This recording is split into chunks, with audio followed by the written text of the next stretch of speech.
Another day and another plot by the Whitehall establishment. The woketards in the Westminster bubble are plotting against Liz Truss, as in case she becomes the next Prime Minister, which is highly likely. Now, she has announced her new program to drain the swamp of the establishment. Of course, we'll believe it when we see it, but the policy program is to wipe out all the woke jobs and everything else and cut the salaries of many others as well. Now, the reality is that Whitehall know this. They know that she's not kidding about this topic. So what they decided to do is to accelerate their existing recruitment programs. It's not even a joke. They are going to be hiring more diversity managers and consultants and whatever they are before Liz becomes Prime Minister. These are some of the job adverts that we could find on parts of government. So you got the Human Resources Manager, which that's just HR, and then it says / Diversity and Inclusion Manager. This is for the Ministry of Defence, for the love of God. But then you have the Her Majesty's Courts and Tribunal Services. You also have a Head of Diversity and Inclusion. I don't know why. Even Office for National Statistics. They have Senior Inclusion and Wellbeing Lead. I don't know what's going on here. Ministry of Justice also gone woke. Everyone lost their mind. And this is why the only hope that we have is that hopefully, well, I am very skeptical. Hopefully, Liz Truss will keep her words and promise, because this is going to completely out of control now. Now, she has said she vowed to ditch the civil service diversity jobs, and this will save £11 billion. And some people say it could get close to £12 billion with all the programs involved. This is so much money.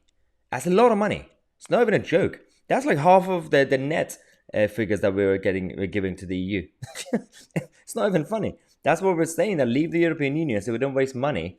Then we decided to give that money that we used to give to Brussels to the libtards. Are you kidding me with that? Now, she's also said that she wants to sort out the work from home culture of Whitehall, because unlike the private sector, that but for example, a trader or a bank, someone who works for a corporation, whatever, tough job, like in an office, those who work from home, they are being controlled and monitored, and they have to constantly work. Certain jobs in civil service, this picture, which is a stock photo, this I could easily see some civil servants are like that. Because nobody knows what they're up to at home. Nobody knows. As long as they clock in on their emails or the 9 a.m. Zoom meeting, then they can do whatever they want for the rest of the day. It's embarrassing, isn't it? So, yeah, Liz Truss coming out to say herself, I will run a leaner, more efficient, more focused Whitehall that is laser focused on frontline services. There is too much bureaucracy and stale group think. It's all about groupthink. It's all about collectivism. And I'm glad she mentioned that, because until now, when you had people like Boris Johnson and the others coming up with the wishy-washy rhetoric of, oh yeah, we need conservatism, people are going woke, you don't really know what that is. Otherwise, you would have mentioned, like what Liz said, it's about collectivism.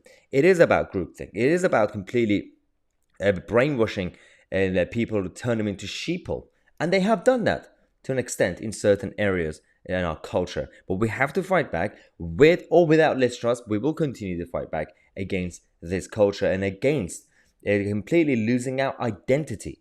That's why I've launched our new anti-globalist movement, Build Back Britain. Not Build Back Better. You can find your own, the link to the description box. It goes to our merchandise page, and you could get your own t-shirts, various colors, various genders, 2 genders, and everything else. So check out the link for yourself. And we're going to come back in half an hour. We're going to talk to you guys about Rishi Sunak's campaign, because one of the guys behind Rishi Sunak's campaign event, happens to be a top Ramona. Maybe a coincidence.